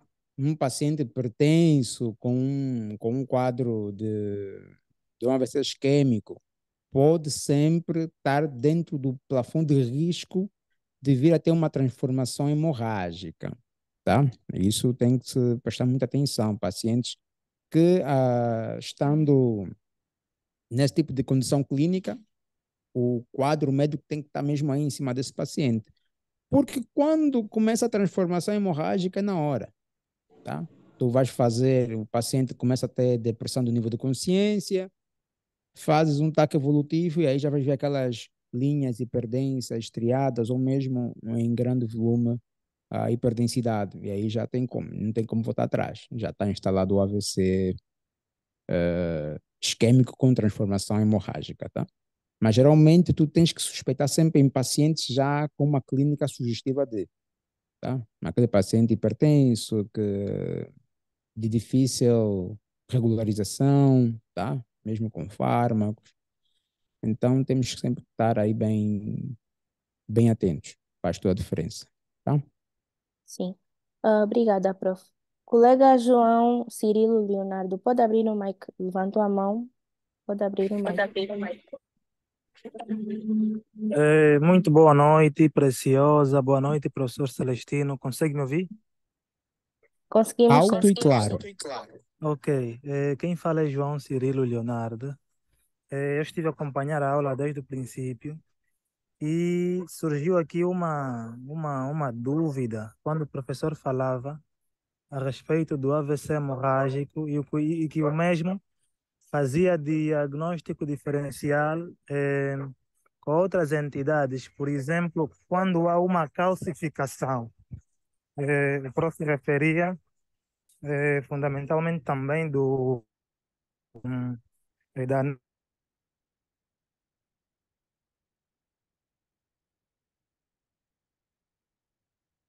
Cirilo, deixei de te ouvir. neurose, entre outras classificações. E o prof. mencionou que de um vaso roto a nível do cérebro, será que pode nos dar a impressão também de uma neurocisticercose? Ou como a gente vai poder manusear isso para diferenciarmos e não confundirmos com este outro diagnóstico? Filho, a penúltima frase não percebi. Sim? Ficaste sem o áudio durante os minutos. Ok. Eu me referia quando o prof mencionava a diferença entre a calcificação de uma neurocistocercose e de um AVC Uhum. hemorrágico. A Ah, ok, questão é já. Não, já certo. percebi, já percebi. O Tá, que é que se passa beleza. aqui? Não é que o AVC hemorrágico faz diagnóstico diferencial com as calcificações. Eu pus exatamente as calcificações porque elas podem se assemelhar, tá? Por um indivíduo, por um colega que não tem a vista treinada, pode se assemelhar com uma zona de calcificação. Por exemplo, às vezes que pacientes que têm microangiopatia amiloide, tá? Pacientes com microangiopatia amiloide, muitas das vezes vai ter a ruptura de pequenos vasos. Então, podemos ver uma pequena imagem hiperdensa dentro do parênquima, tá? Então, tu podes te perguntar, epa, será que isso é tirando a clínica? Atenção, a clínica à frente da imagem sempre, ok? Mas imagina que tu não tens clínica e só te dá uma imagem, pumba, e tu não consegues diferenciar. Uma forma de tu poderes diferenciar uma imagem cálcica de sangue é medindo a densidade da imagem, tá? Na tomografia tu consegues medir a densidade da imagem. O sangue sempre vai te dar uma densidade de Hounsfield aí entre os 54 e 64 UH, que é a unidade tomográfica para medirmos, para aferirmos a densidade. Já as imagens cálcicas, tudo que é cálcio, como tal, vai te dar uma unidade de Hounsfield superior a 300, por norma, 300 e tal, 500, tá? E aí tu consegues definir se essa imagem branca que vês na TAC é cálcica, tá? Ou se é sangue, tá? Tu consegues diferenciar medindo a densidade, ok? É a única forma de tu poderes diferenciar como tal. Deu para perceber? Ok, obrigado, professor. Deu para perceber, sim. Ótimo, maravilha. Bom, já está se fazer tarde e muitos, se calhar, não comeram o ovo da Páscoa. Já agora, desejar Feliz Páscoa aos colegas. Obrigada Aí, igualmente, prof. aí vem a pergunta surprise.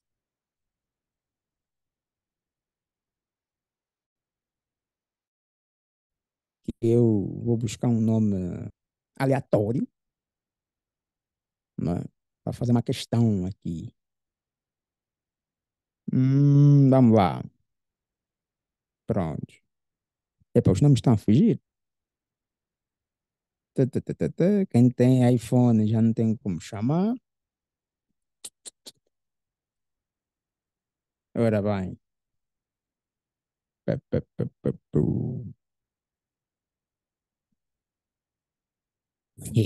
É mesmo você.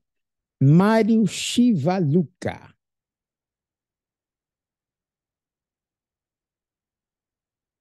Mário.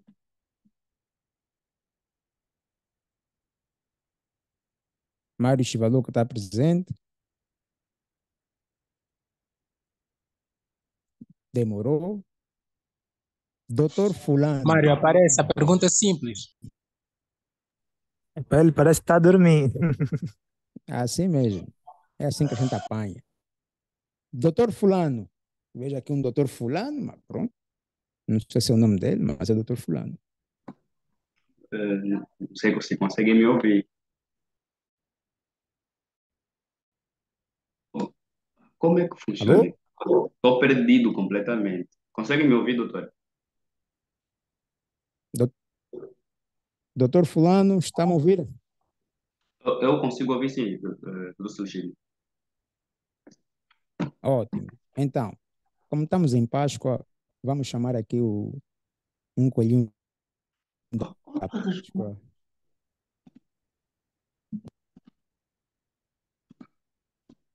Bom, doutor Fulano, eu quero que me respondas uma coisa.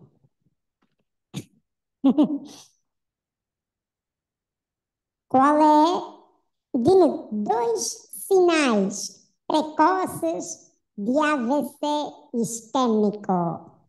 Estamos em Páscoa, então o coelhinho da Páscoa está a fazer uma pergunta. Muito ficou assim por quê?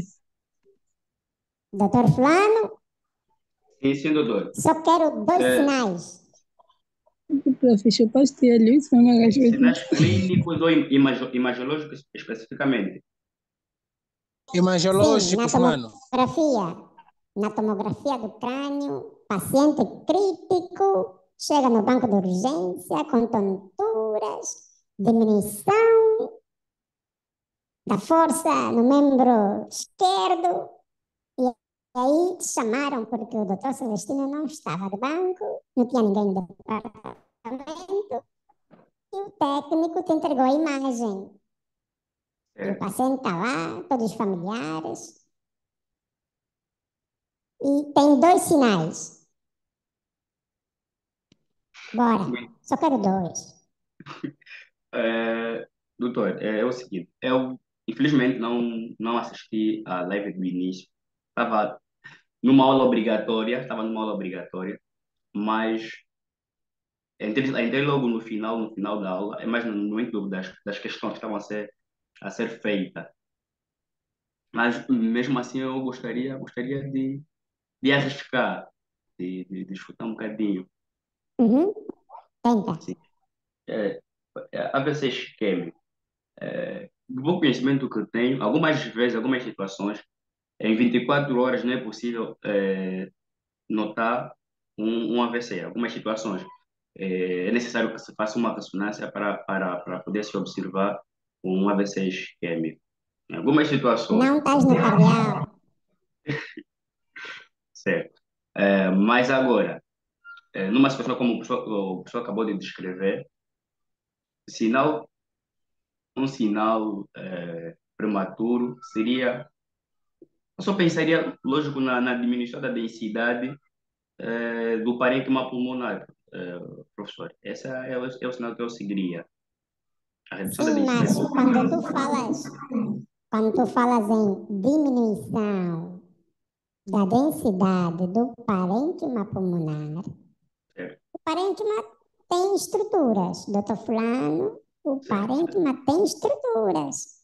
Tem a substância branca e tem a substância cinzenta. certo. Então, esta hipodensidade que estás a referir é correlacionado a que estrutura? Essa substância branca ou a substância cinzenta. Eu creio agora que vai depender do vaso afetado. Aí já não consigo chutar, doutor. Eu pensaria no vaso Estamos a afetado. falar em edema citotóxico. Não estava atento, doutor Fulano, não estava atento.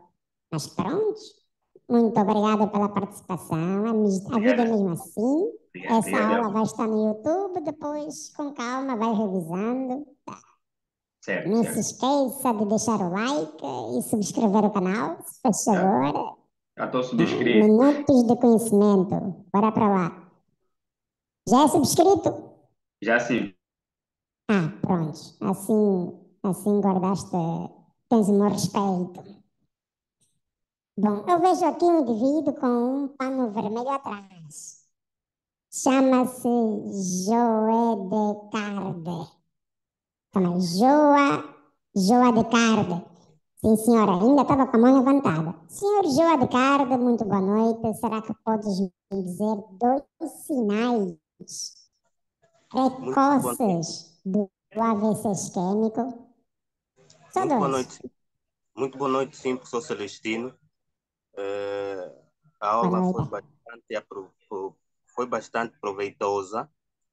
Durante a aula, o professor explicou vários sinais e um dos sinais que podemos observar a partir de uma tomografia do crânio são o sinal da fita insular e o sinal da artéria hiperdensa. O sinal da fita... Eita! Muito obrigada, não vai muito longe, eu só queria ouvir dois sinais. Está de parabéns, continua assim, atento. Preciosa, depois é ficar com o contato do colega, puxa-me do off, depois vamos fazer chegar qualquer coisa. Tá de parabéns. Bom, Muito caros amigos, podemos já terminar a sessão. Para a próxima, vamos ver outros temas interessantes. Deixa já mudar o ovinho da Páscoa e pôr uma.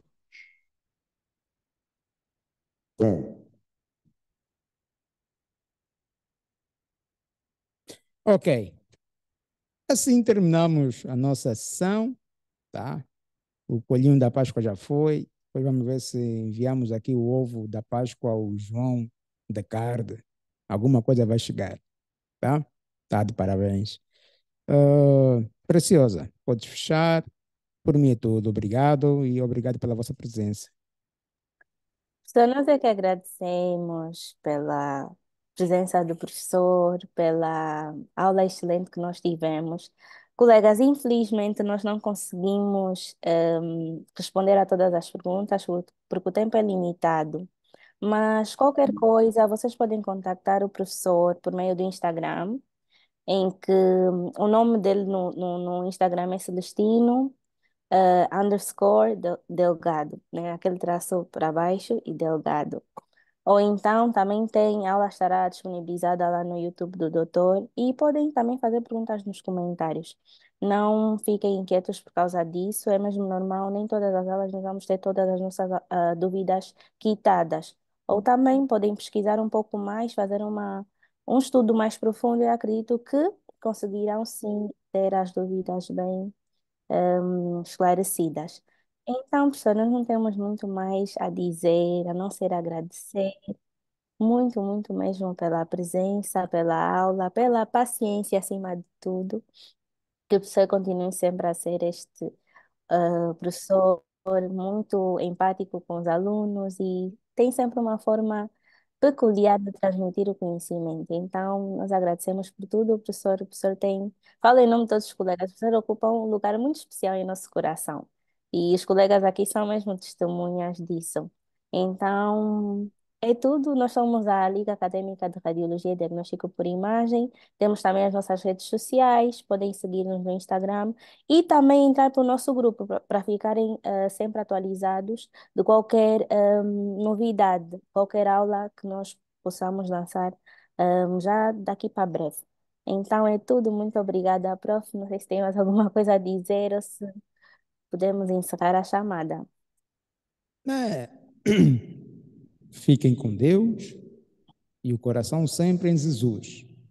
Amém? Amém, prof. Amém. Tá. Fiquem com Cristo. Tchau. Amém. Tchau, prof.